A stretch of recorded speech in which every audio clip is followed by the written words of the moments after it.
Hello, everybody, and welcome to another session in our series on communication, sex, money, and power.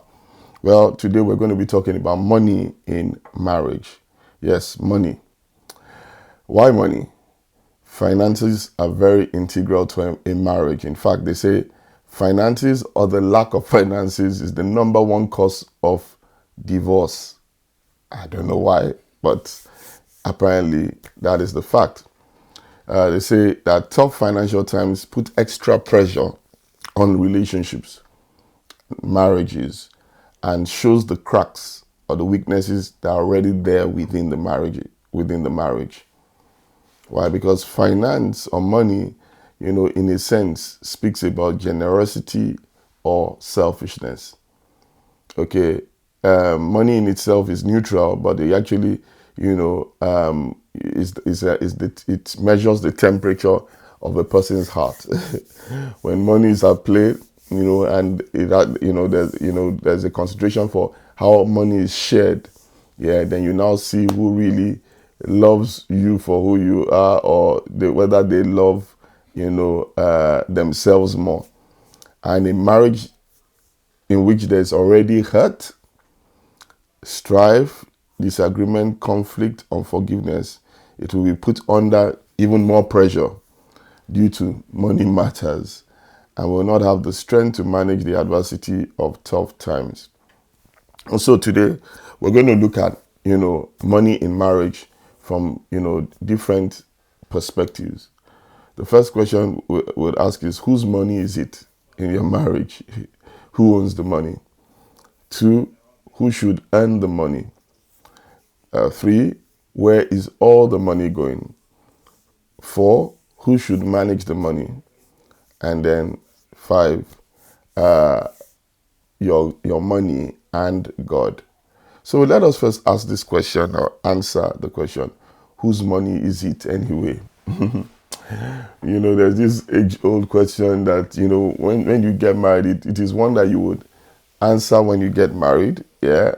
And I think it's better when you're single to answer it before you get married, so that you know whether this is what you want, so that you're not locked in when you get in the marriage.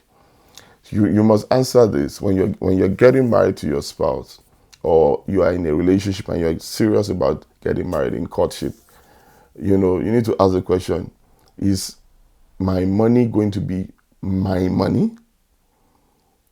My money for me alone? Yeah? Or is my money going to be our money? Our money to be shared, together, as it were. Or is there going to be a different arrangement or so? And there are different when you look at, different marriages, and I would encourage you to discuss this if you want to. Yeah. You will find that some people say my money is my own money alone. So you have separate accounts. You both earn, your salaries and your incomes, and it doesn't. Many people, they don't even show what their partner what they earn, and so you have a separate approach, and then they say, look, um, I do what I want with my money. You do what you want with your own money. And then what happens is that, maybe you are responsible for various things within the house. One person takes the mortgage, this person takes this, that person takes this bill, one person takes that kind of thing. Yeah, but your monies are separate. When there's, your money is our money. Your money is our money, which is, it doesn't matter what it is you earn more than me, I earn more than you. Doesn't, we all put it in one joint pot. We both put it in one joint pot. So this person earns 35 or 40,000 pounds a year. This other person earns 25,000. So we have 65,000 pounds, as and all the money that is earned just goes straight into one joint pot. And then there's another way or option, which is in a sense a midway point, where, okay, you earn 40,000 pounds I earn £25,000, what we do is we make contributions based that are proportionate. So you, for every £40 I give, you give 20, you make a 25 pound contribution kind of thing, as it were, but we have, our money is still our money, and or you put it together, but then there is what's the word, proportional distribution when it comes to time for giving allowances. There are different methods. Generally speaking, people tend to say, oh, it must be a joint account, that if you're married, that you must have a joint account. All the money goes into one pot. If it works for you, excellent. It's a great idea. But I think the consideration must be, do what is fair. Do what is fair and agreeable to both of you. I mean, there are different, I've seen different methods. I remember when we first got married, I always talk about this, that, when we got married, I was the only one working and earning, or let's put it this way. Yes, actually, that was the case. And, I was the only earner. So, of course, my money had to be our money. And I was very happy with it. But then my wife, I don't know, a year or two later, she graduated and now got a job as a trainee lawyer. And she got her first salary. And I remember her, coming back home. Or let's put it this way, I expected her to be back home at a certain time. I was wondering, I couldn't find her. I was really concerned, where's she been, Anyway, she eventually got back home. And when she came out of the car, I just noticed her going into the trunk of the car and bringing out. I said, oh, wow, where is that from? Where do you, wow, where do you get money from for that?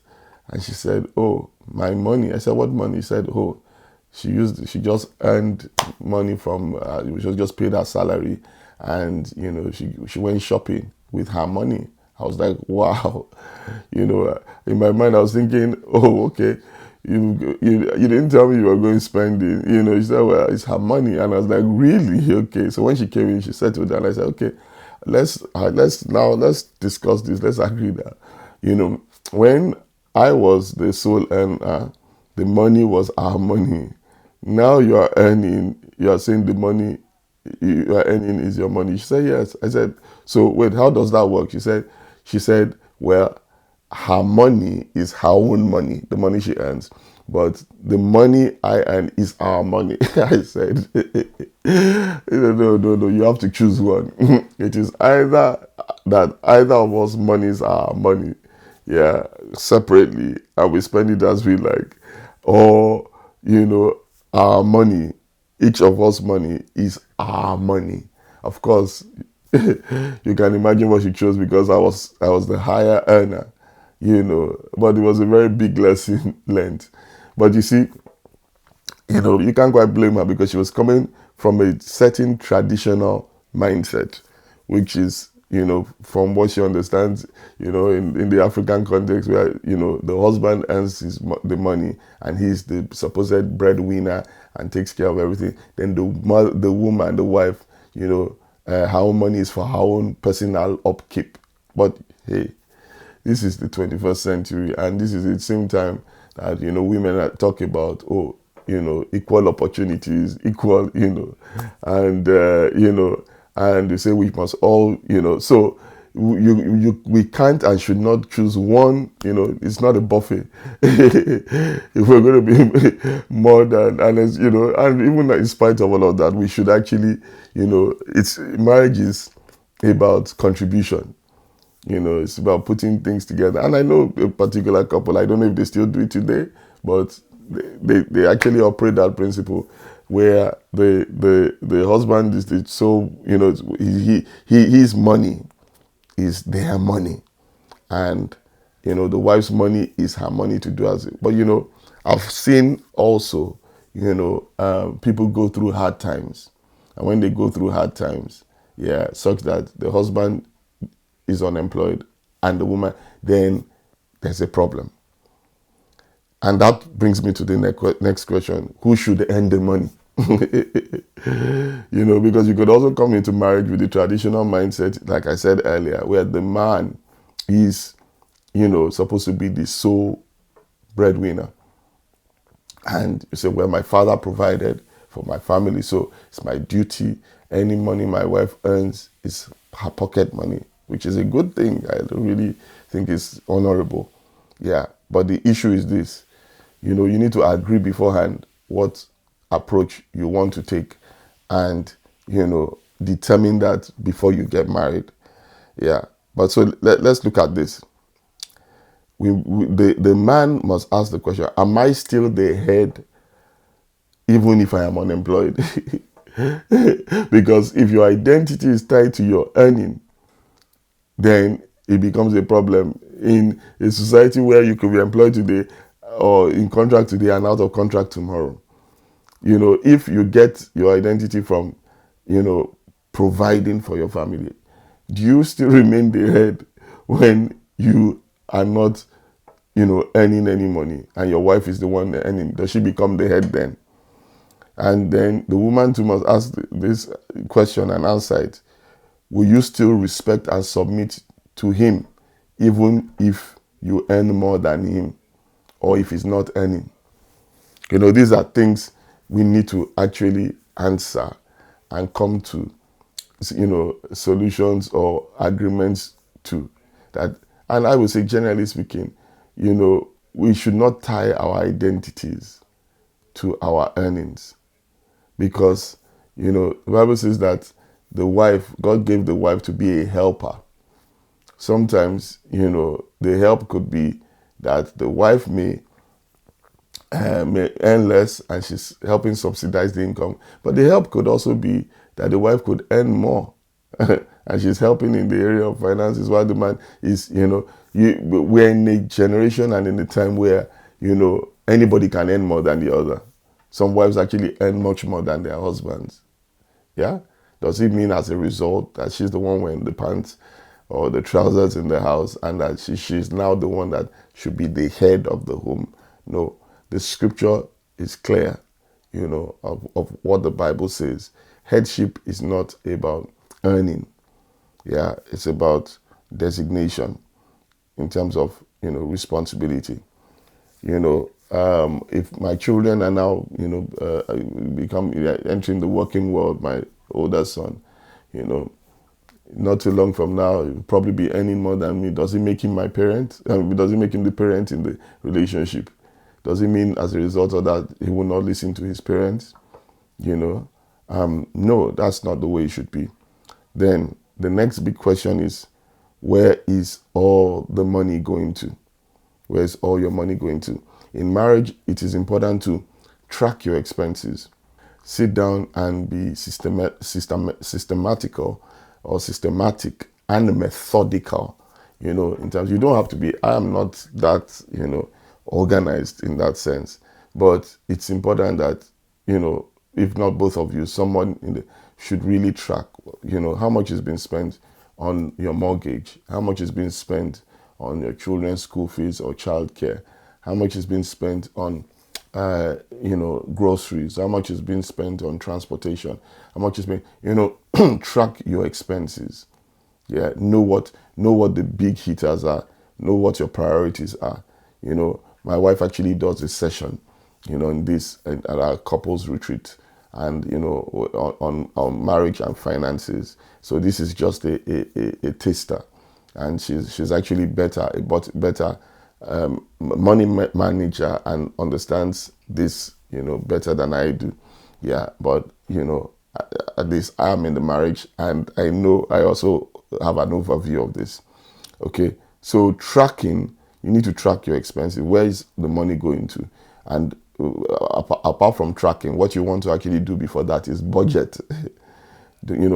Have a budget so that the money just does not go. And say, the budget helps you to say, this is where I want the money to go. Yeah, we want to spend this much on houseware. So budget helps you to curb your desires and your excesses. That, I want this Range Rover, I want this kind of car. The issue is, look at can you afford this? And before you set your budget, you're asking, okay, what do we want out of life financially? This is, and you talk about how much will we be saving, how much will we be investing. My wife talks about those things in details in her session, so I will not go into that. But it's important to have that discussion. Where do we want our children to go to school? A fee-paying school or whatever. So you can now be buying all sorts of incredible cars when you need to have that discussion together. This is what marriage is about. Marriage, money actually is a good temperature, a good measure for how a marriage is going. If you cannot talk, I don't know. Some people say, they don't know what their partner earns. I don't understand. If in the area of money you can't be trusting of each other, this is me personally. I don't know, where else the trust will start. Yeah, because if you still have closed doors in terms of I earn this, because money is a very, very major indicator, very, very major. Yeah, if there are hidden accounts, there's also then that means that marriage, I don't know, could be walking on eggshells. Yeah, so I think it's important to be open and transparent about your earnings. Don't have any hidden monies in case of emergency. When you start preparing in case of emergency in marriage, in case he divorces me, in case she divorces, we divorce, then already that marriage is breaking. Then the next question to ask when we say, where is all the money going to? There are different money personalities. My wife speaks about this in more detail, but, broadly speaking, you should ask yourself, who is the spender and who is the saver in the marriage? Both of you may be savers, and that's a great thing. God help you if both of you are spenders, And so, but in our relationship, I found that my wife is more the saver, at least she's more saving prone than I am. I'm more the spender. I am the one that doesn't think, let's just get it. Doesn't matter what, let's just give to so and so. Let's do that. So as a result of that, this is my decision. Yeah. And our decision together. She is in charge of managing the money. She's better at managing the money. And when I say manage, there's a difference between managing and keeping. So a person can be a spender and he is the one that keeps the account. Yeah, but gives the partner the keeping of the money. There's a difference between keeping account and keeping the money, holding the card. So in terms of the saver should be the one to be in charge of keeping the actual money. Yeah, but somebody may be better than at managing the account. So the person who manages the account does not necessarily have to be the one that keeps the money. But but this is what marriage is about. It's about you guys understanding your peculiar needs and coming to an agreement that is fair and agreeable again to both of you. That's what makes a marriage. That's what makes a marriage work. Yeah. So, who should manage the money? The person who is better at managing the finance and managing the accounts. Yeah. Who should keep the money? You should have an agreement. Should it be a joint account? It's like, okay, you both earn your money and some have a total and complete joint account whereby, this person earns £2,000, another person earns £1,000 a month, and they put all the money together. Or this one earns 1,000, this one earns 750, and they put the 1,750 in one account, and there's only one account. Both of you, manage, spend the money from there. Your bills and everything come out from there. Then there's another approach where, this person earns 1,000, this person earns 750, and what happens is that this one gives, let's say, half of it, and half of it, £500 goes there, and of the 750, uh, 375 or something, goes there, so it's a percentage of each, and the other person keeps their own half. This is just hypothetical. And so what is put in this account is 375 plus this £500. I'm just saying this as I go in a spontaneous ad hoc manner. So if my sums are not precise, I'm not here for my mathematics, but my marriage matics. Now the point is this, that could be the arrangement. So you still have your separate accounts, but then you put together the monies. You take a percentage and you put it together in one joint account. Yeah, some people feel that might be more fair. Now, when we talk about joint accounts, we need to also be clear, because a couple could have a joint account and one person has more access than the other, and one person is making all the money decisions. So apart from money management, yeah, you should agree who is managing the money, but what about the money decisions? Who makes the decisions? And don't say, oh, because you are the man, you are the head of the home, you are the one that will determine whether I buy this car. It should be a joint decision. And so my wife is the money manager. She's the money keeper, money manager. I don't even really, I don't know what cards we have. I don't know what the account. I have my own personal card. We have separate, we have a joint account where most of our money goes to, but we have like allowances that we give each other. But most of the money goes into one account. Yeah. And so the question is, even though she manages the money, she disperses it, pays most of the expenses, all, at least the household expenses.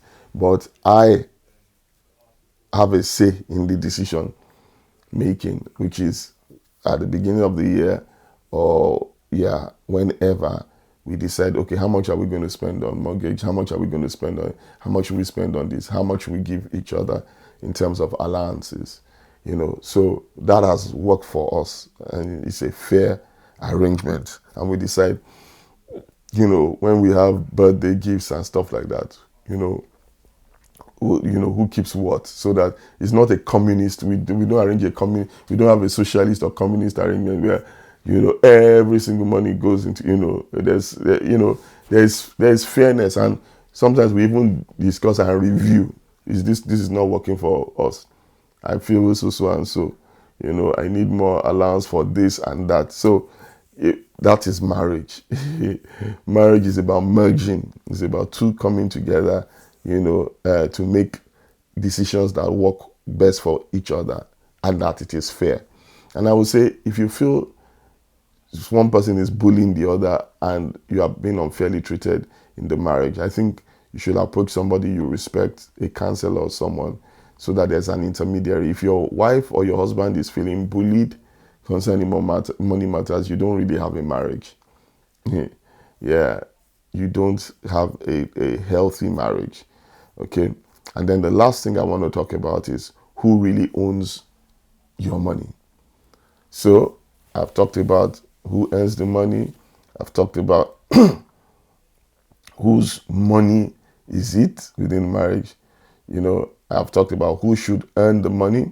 I've talked about where is all the money going. I've talked about who should manage the money. Now, very important, who really owns the money, even though you are the one earning it. And this is where yourself and your spouse as Christians need to be honest with yourself. We tell God when we come to Sunday worship that we love him more than anything. But when money comes in, money is usually separate. Look, go and look at, you need to watch people. When it is time for worship, I love you more than anything. And you see there. But when it comes to time for offering, the offering determines who and what they really love. Yes. When there's any talk about money, and that's when people start to talk about these pastors and churches, all they want is money. But really, it's a reaction to the condition of their heart towards God. Even before I became a pastor, I came to a conclusion that regardless of who the pastor is, Yeah, I will give my money to God.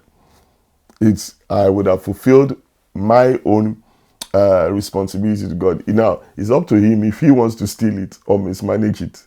Yeah, but this is what God says that I should give. So I think you should actually settle beforehand as a couple that, look, about where you make your church home. If you can't trust the pastor, the leadership, then don't be there. And I'm not just talking about our church, So people watching this maybe from another church, what's the point of going to the same with marriage? If you can't trust your spouse, then don't marry them. If you can't trust the leadership of the church you attend, what are you doing there? So you like the message. So it's you should have a holistic approach. So if you are this church, then listen to this. This is where God is feeding you. And I think it's God honoring to make your contribution as a family. Yes. So now some people don't agree with the tithe, and but what my principle is generally tithe or no tithe. The principle is tithe is in the Old Testament. The principle is, how are you honoring God with your substance? That's what the Bible says. Honor God with your substance and the first fruit of your increase. And when we say honor God, the government takes the taxes at source before, and if you don't give your taxes, the government, why? Because they have to provide roads, they have to, provide hospitals and, education and all of that. They take it before the money is spent on anything else. So government takes its own first. Who should come first, the government or God? So if you put yourself first before God, if you put the government first, then listen to this. I think you should pray to yourself when you get to trouble. And this is not about church and the finances. It's about a principle. It is God we are praying to. Even though the tangible money, physical money, yes, goes into the church or goes, the church is God's body, yeah, and it is the place where we get fed. What you are watching today was not paid by faith. It was not paid by faith. The equipment was not paid by, the production was not by faith. When we hire all halls, they don't receive speaking in tongues. What I'm saying to you is, let's be honest with ourselves. Yeah, whatever you call it, you could call it a tithe, or you could call it your godly contribution.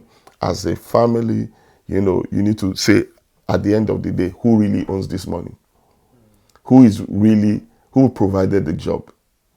Who is really the one that is protecting us and preserving us? If you come to the conclusion that it is God that owns the money and God owns your sustenance, then listen to this. I think it is important that we honor God with our substance. And so as a couple and a family, I think part of, money management is determining how much should we give to God and what is really God honoring. What will honor God for what he does for us and his protection. And how can we even make a contribution to the community that supports us, that counsels us, that blesses us, on a daily, weekly, regular basis? And how can we make sure that community continues to grow and that community can continue to supply the various things that they do for us and for the multitudes and numerous others that that they are mandated to reach.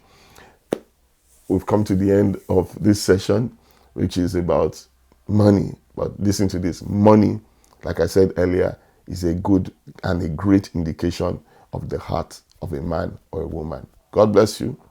It's great speaking to you again.